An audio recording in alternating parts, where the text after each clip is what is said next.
Although as Minister of National Defense, I had sighting reports of UFOs. I was too busy to be concerned about them at the time because I was trying to unify the Army, Navy, and Air Force into a single Canadian Defence Force. And that itself was a kind of battle to the finish. So this was not high on my agenda.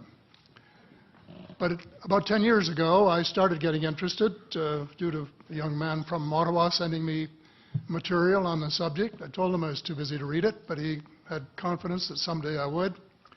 It took me a while to get around to reading it, but I took it for my summer reading in 2005 and was really impressed with what was contained in it.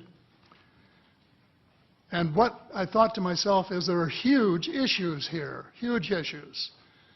And the American people and the people of the world have a right to know what's going on because they're part of it.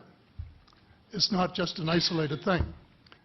I accept the invitation of Victor Vigiani, who's over here somewhere, and his cohort, Mike Bird, to speak to a symposium at the University of Toronto. And I said, UFOs are as real as the airplanes flying overhead.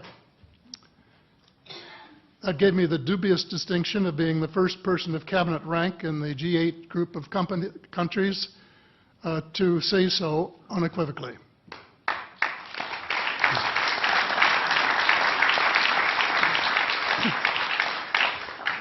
In the 1960s sometime, it was a flotilla of UFOs headed south that crossed into NATO territory in Europe. And the Commander-in-Chief of the Supreme Allied Headquarters in Europe was naturally very shaken. Fortunately, or maybe divine providence, before the panic button was pushed, the flotilla turned around and headed back north. Obviously, they had thought maybe they were Russian, and they were very concerned about it. Anyway, an investigation was launched into this whole subject, and a document was prepared which concluded that at least 4 species had been visiting Earth for thousands of years. And this is my own view at this stage as well. So, except for that, there are just a couple of things that we've talked about that I'd like to refer to. And one was that we were referring to them as they until this morning when Linda Moulton Howe, I think she was the first one, actually named 3 different species. I don't think we can any more refer to them as they because they're not an amorphous mass. They are different species and consequently may have different agendas. I don't think we can say that they all have the same agenda any more than we could say that the United States, China, and Russia had the same agenda. Our real interests may be very similar, but as of now, our perceived interests are still quite far apart. One more observation before I begin what I want to say, and that is that we spent quite a bit of time talking about the 66-year-old cadavers, and I was glad to have Linda this morning finally say that there are live ETs on Earth at this present time, and at least 2 of them probably working with the United States government. The other species that I learned about not too long ago was called the tall whites. And this is when Paula Harris broke the story just a few years ago. And through her good offices, I had the chance to talk for about 3 hours with former Airman Charles Hall and listen to this absolutely fascinating story of how he was working with, first of all, he was scared out of his skin, but after that, when he got to know them, how he was working with, and finally they became to trust each other and have a good working relationship with the tall whites at the gunnery range at Indian Springs in Nevada, and these tall whites were living on United States Air Force property and working in cooperation with the United States Air Force and sharing technology with them. He wrote a book, incidentally, called Millennial Hospitality. There are 4 different versions, but Paula says that Millennial Hospitality number 2 is the best. I think that's the one I read, and it's a very interesting read if you want to sort of get inside the problem of what it's like to bump into these people floating across the terrain in the desert. Well, enough on that for now. My interest is in full disclosure. And my only caveat is I think probably I would say 95 to 98% full disclosure. I know of 1 or 2 things that I'm not sure should be in the public domain, at least yet. They will be someday, I'm sure, but not maybe immediately.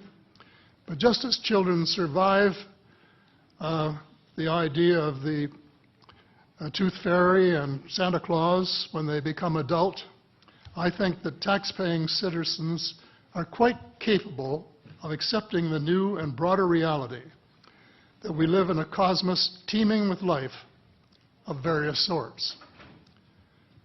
The fact that some other civilizations are more advanced than we are may be humbling. It exists, and it's being kept secret by the same vested interests who control our destiny. Who are these vested interests, and what are they up to? Well, Senator, you were talking about a military junta. In my opinion, that is true, but I have broadened and deepened the definition to cabal, and the cabal comprises members of the 3 sisters: the Council on Foreign Relations, the Bilderbergers, and the Trilateral Commission, the International Banking Cartel, the Oil Cartel, members of various intelligence organizations, and select members of the military junta, who together have become a shadow government of not only the United States, but of much of the Western world. The aim of the game is a world government comprising members of the cabal who are elected by no one and accountable to no one. And according to Mr. Rockefeller, the plan is well advanced. Does this help you to understand why our civil rights are being taken away from us? I say us, because Canada too is included in the grand plan. So here we are more than a decade later fighting another war that can't be won.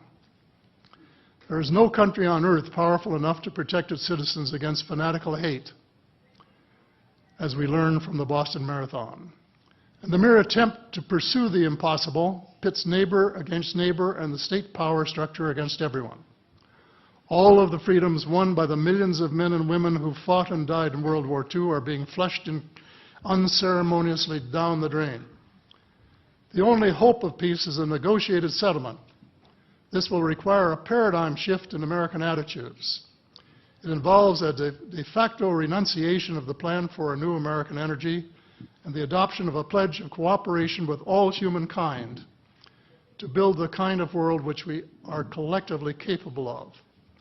Young people everywhere need to be challenged by a noble cause. They need to be involved in arresting global warming, creating a banking system that is just and sustainable, and lead the way in the transformation to the new reality that we have to live in harmony with our celestial neighbors, as well as seeking peace on earth. In a